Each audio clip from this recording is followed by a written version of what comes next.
So VW has just revealed the ID Cross, their new electric SUV, and now Xpeng pushes to the European market with the Xpeng L03 that comes at a price starting below 36,000 euros, so less expensive than the fully spec ID Polo or ID Cross. At the same time, a way larger vehicle with a higher range. That means size-wise, it also competes against Tesla Model Y, VW ID4 and so on, either fully electric or with a range extender.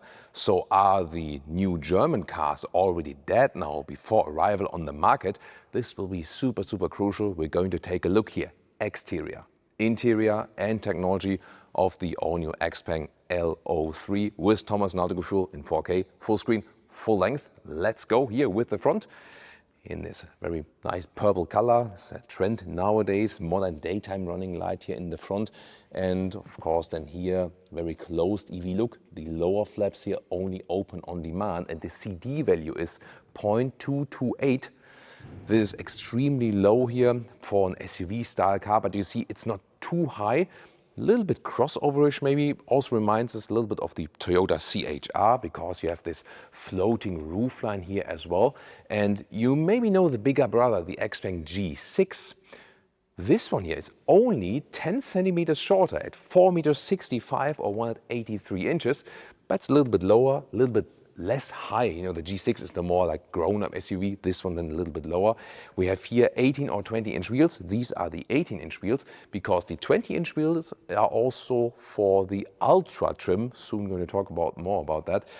Very strong hip area then here, of course, independent rear suspension, and you have rear-wheel drive or optional all-wheel drive, 6.6 seconds in the rear-wheel drive with the big battery and 4.5 seconds in the acceleration figure with the all-wheel drive, where you get an additional electric motor in the front. The Ultra trim indeed is the top-end trim that gets 20-inch wheels and also 3 additional chips for autonomous driving and self-parking features. These features then are not included in the base versions. As I said, the German entry price is just below 36,000 euros for the small battery. You have 2 battery sizes. By the way, here, very nice integration of the rear light. It looks a little bit Porsche-alike even in the rear. The charging flap here is on the other side. So for the full electric version, you either get 56 kilowatt hours net LFP or 69 kilowatt hours, and you have 11 kilowatt AC charging and almost 240 kilowatt of DC charging for the bigger version. And all versions charge in about 20 minutes, 10 to 80% state of charge, which is kind of interesting because they are using the 400 volt architecture, and that might be disappointing at first, whereas the bigger brother, the G6, which is also higher in the pricing, uses the 800 volt charging architecture. But 20 minutes, 10 to 80% state of charge is really very good. So they make use of the full potential of this 400 volt charging system and offering a quite good charging curve, obviously. Then let's take a look here. The all-electric version does have a frunk. However, I can also give you the figures for the range extender version, which is always driving electric. But then if you're running out of electricity from the 37 kilowatt hour LFP battery, then the combustion engine serves as a generator. It's a 1.5 liter 4-cylinder. Then here under the hood of the fully electric version, gas struts, and then we also have a frunk that can house even more than a charging cable. So that is actually very well usable indeed. There we go. By the way, already before we step into the interior, these doors here needs to also comply to Chinese laws, of course. And then here they are integrated like this, a little bit like the so far BMW solution, but then they open manual like that. No lamination in the windows, but I mean, at that price point, no problem. And but they're actually very thick, these windows. And then it's actually a good door closing sound, although we have frameless windows or frameless doors, and that is also kinda rare. And we have 2 different interiors, a bright one, like light gray or dark gray. This one here is the lighter one. This is even more interesting. Let's take a look right here. And here we go. This is the light gray interior. Nice subtle ambient lighting integration you see here, and everything is nice and soft touch right here as well. Classic window controls. This is then The exit from the inside is also easy to use. The lower part here, this one is then hardpack. However, you at least have a rubber floor in the lower bottom. Then, once again, the light gray interior. Steering wheel is already an animal-free material. Also very soft, good material touch and real physical dials here with some galvanized metal knurling left and right. So, for example, for the volume. Also real physical dials here, for example, for the assistance systems button, for the driving modes, for example. And then the seats, this is also a high-grade leatherette in both color trims. Here you also have these purple accentuations, which are of course fitting into the exterior color, and super soft material from the surface, and also here good seating depth. So they especially paid attention to comfort. And here this metal knurling around the buttons here for the seat control, this is the lumbar support. In the Ultra trim, you would also get a point massage, whereas the base trims here don't have a real point massage, but rather a massage that only goes lumbar support in and out. And yeah, these seats are extremely comfortable indeed. You see from the seating position and the angle of my knees that it is not the highest SUV.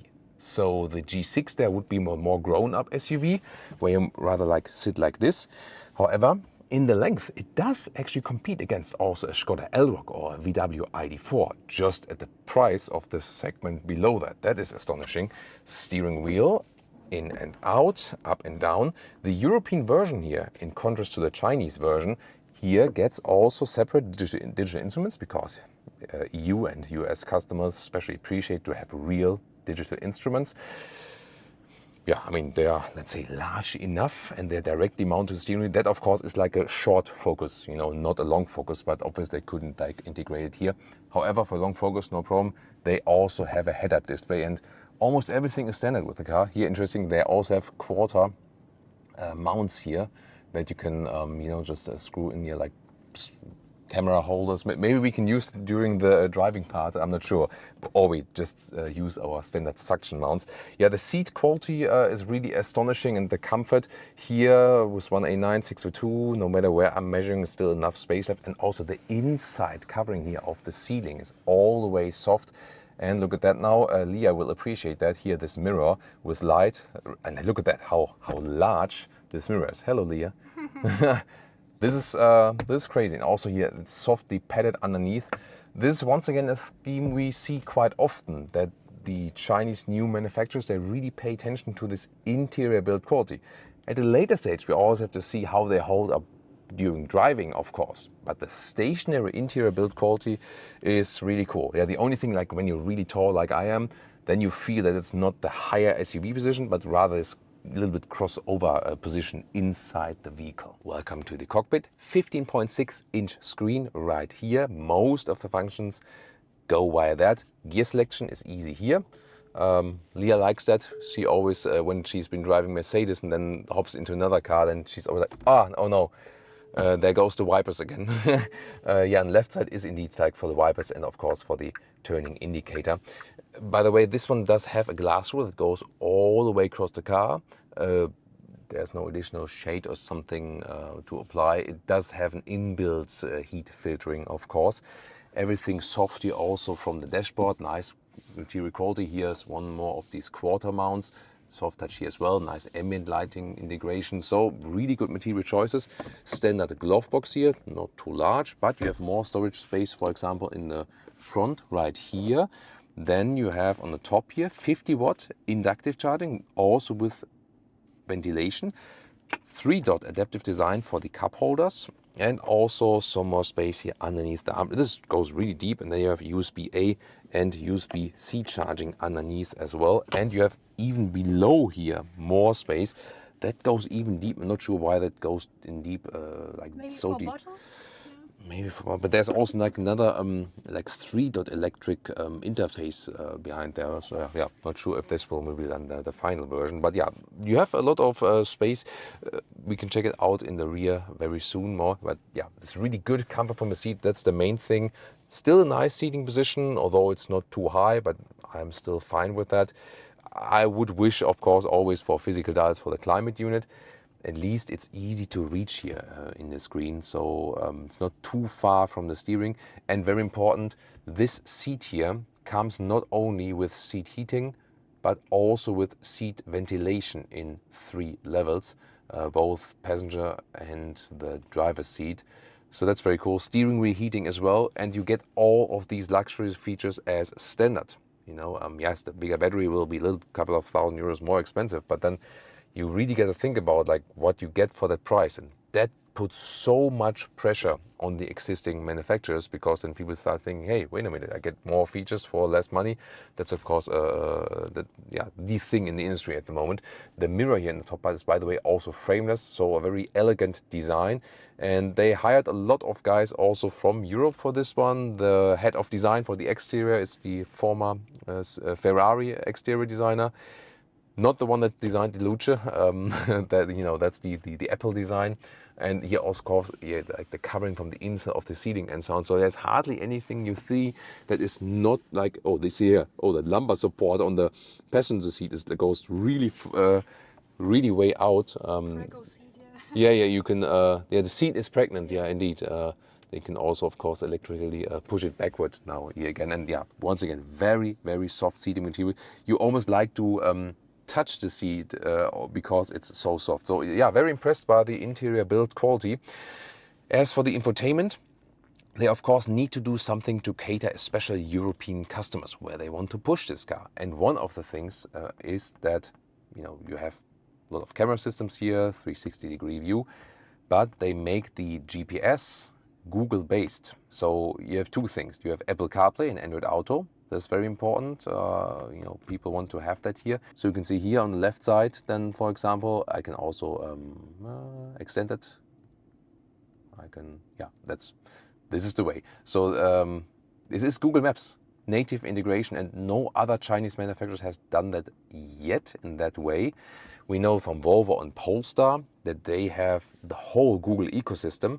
They here go in a different way. So they're the first manufacturer beside Mercedes that use their own operating system, but then do the Google Maps. So here Xpeng and Mercedes, own operating system, Google Maps, whereas Polestar and Volvo, they really have the whole system Google with Google Maps native support. Which is better or worse?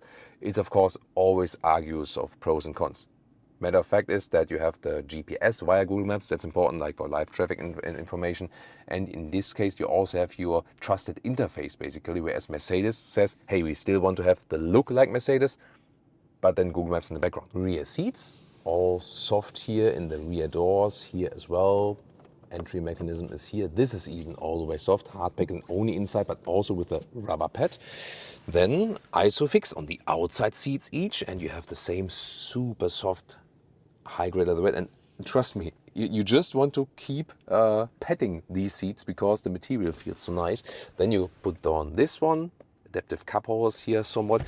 This one can be adjusted like this, can sit a little bit more upright. This is also nice, but you can also go a little bit backward like this. Then you have here, when I'm driving as a tall person, still some legroom left, that's fine, even EV floor.